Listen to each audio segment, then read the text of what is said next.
Salut à tous chers fans d'histoire, aujourd'hui première vidéo de la chaîne, nous allons parler de la guerre franco-prussienne de 1870, nous en reparlons juste après l'intro.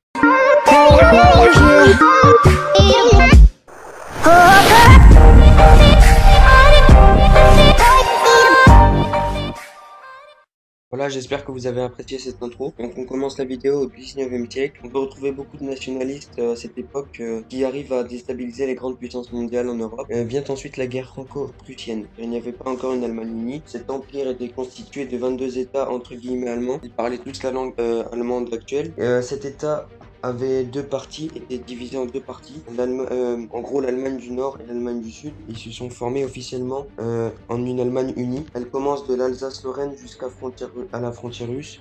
Et Guillaume Ier devient le premier empereur d'Allemagne. La prochaine partie de cette vidéo parlera de comment et pour quelles raisons cette guerre de 1870 a formé 14-18. Et bien la réponse à cette question est celle-ci. Cette entrevue à Bad Ems qui a tout changé. Cette entrevue qui avait servi de prétexte pour entrer en guerre a en fait été réécrite par le chancelier Bismarck qui s'était inspiré d'un court dialogue entre Guillaume Ier et l'ambassadeur de France. Cet écrit a causé une erreur de traduction française et met l'huile sur le feu entre l'Empire russe et les Français. Le 15 juillet, la France entre en guerre et se rend vite compte qu'elle n'aurait pas dû. C'est comme si elle venait dans les pattes du lion et se faisait directement tuer. C'était en fait le souhait du chancelier Bismarck. Et ceci était le premier événement qui emmène à 14. Le deuxième événement se passe le 1er septembre 1870 à la bataille de Sedan, où Napoléon III est fait prisonnier et c'est cet unique président qui fait arrêter la deuxième république. Le successeur de Napoléon III s'appelle Adolphe Thiers. Il devient officiellement le président de la troisième république. Voilà, la vidéo commence à se terminer. Je vais vous faire une conclusion un peu plus poussée au cas où des personnes n'auraient pas compris, avec des questions-réponses. Donc pour commencer, si vous me demanderiez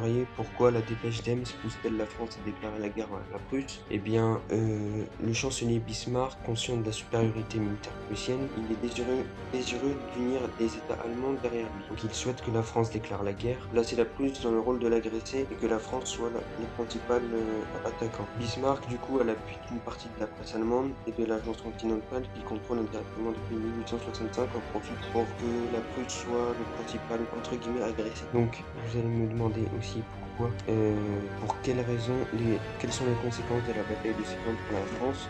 Malgré le désastre de Sedan et que Bazaine est enfermé dans Metz, et le gouvernement refuse de la défaite et reconstitue une armée. Mais dès le 20 septembre, Paris est assiégé, donc la France a réuni une défaite, et la défaite de Sedan a donc pour conséquence la fin d'un empire et la naissance d'une nation qui va dominer durablement l'Europe. Voilà, c'était une conclusion un peu plus poussée. Des personnes n'ayant pas compris ce que j'avais dit en début de vidéo, j'espère que vous avez aimé cette vidéo. N'hésitez pas à la liker, à vous abonner si vous avez aimé. Que la prochaine fois, ça sera une vidéo sur la guerre mondiale. Nous ferons des épisodes entre chaque année, donc 1914-1915, deuxième épisode 1915-1916, etc. etc.